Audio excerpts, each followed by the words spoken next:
महामंडलेश्वर स्वामी प्रेमानंद महाराज ने कहा कि हिंदू महिलाएं फिगर मेंटेन करना छोड़ दें और 4 बच्चे पैदा करें। इस बयान पर बखेड़ा खड़ा हो गया।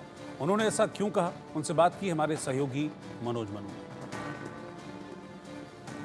प्रेमानंद जी, स्वागत है आपका इंडिया न्यूज पर। बहुत बहुत धन्यवाद मनोज भाई, बहुत बहुत धन्यवाद जी। प्रेमानंद जी, बड़ी हमने आपके प्रवचन में सुना कि आप बड़ी चिंता कर रहे हैं देश की आबादी को लेकर, खासकर अल्पसंख्यकों की संख्या को लेकर। आपने कहा कि आधा उत्तर प्रदेश चला गया। आप कह रहे हैं कि 5 लाख ऐसे लोग हैं, अल्पसंख्यक लोग, जिनके पास ना पासपोर्ट है ना वीज़ा है। इसके साथ साथ देश का एक बड़ा हिस्सा जो धीरे धीरे अल्पसंख्यकों की आबादी बढ़ रही है। आपने बंगाल का जिक्र किया। मैं समझना चाहता हूं कि आखिर आप कहना क्या चाहते हैं।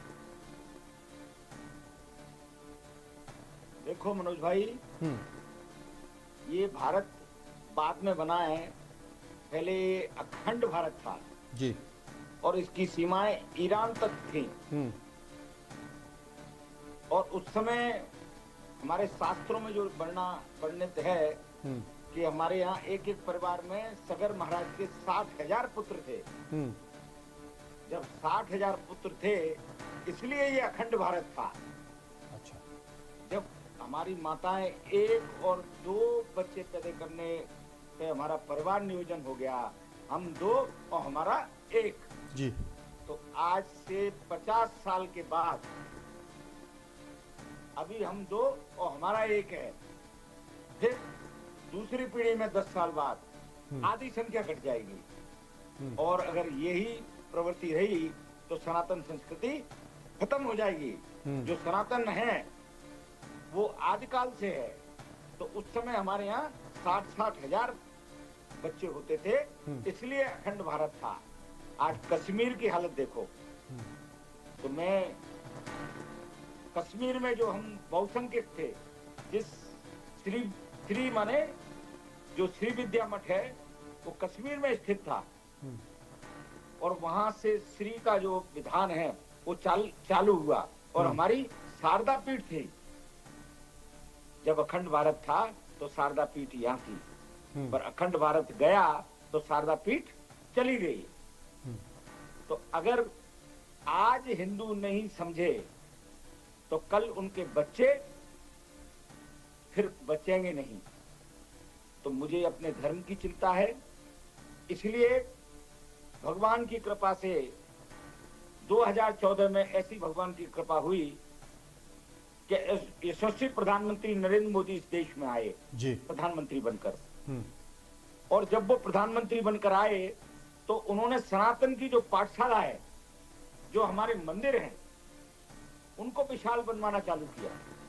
उसका परिणाम है काशी लोक, महाकाल लोक उज्जैन में, अभी मथुरा में भी बन रहा है। और पूरे देश में बहुत जगह ये काम चल रहा है। तो मैं यशस्वी प्रधानमंत्री को 100 करोड़ हिंदुओं की ओर से बहुत शुभकामनाएं देता हूं और उनके आशीर्वाद की कामना करता हूं। परमानंद जी, बेसिकली मैं स्वयं भी सनातनी हूं। और चूंकि इस तरह का अगर प्रचार प्रसार होता है, क्योंकि भारत की सबसे खूबसूरती क्या है? भारत की सबसे खूबसूरती है कि उसकी संस्कृति। वो संस्कृति ऐसी है जो आने वाले समय में भारत को विश्व विजेता बना के रखेगी और विश्व गुरु बना कर रखेगी। सबसे बड़ी बात है कि धर्म और सनातन जोड़ के रखने की बात करता है। धर्म सनातन वसुधैव कुटुंबकम की बात करता है। लेकिन जो सबसे बड़ी चीज है, अगर गुरुकुल, आप देखें कि अब गुरुकुल उस तरीके से नहीं रह गए हैं। उस तरीके से अब धर्म की पढ़ाई नहीं होती है, पूजा नहीं होती है, धर्म का ज्ञान प्रचार प्रसार नहीं होता है। तमाम ऐसे आपने देखा होगा, पर्ची खोलने वाले बाबा आ गए, फूंक मारने वाले बाबा आ गए, हरी और लाल चटनी से समोसे खिलाने वाले बाबा आ गए। लोग इसी को धर्म, इसी को सनातन समझते हैं।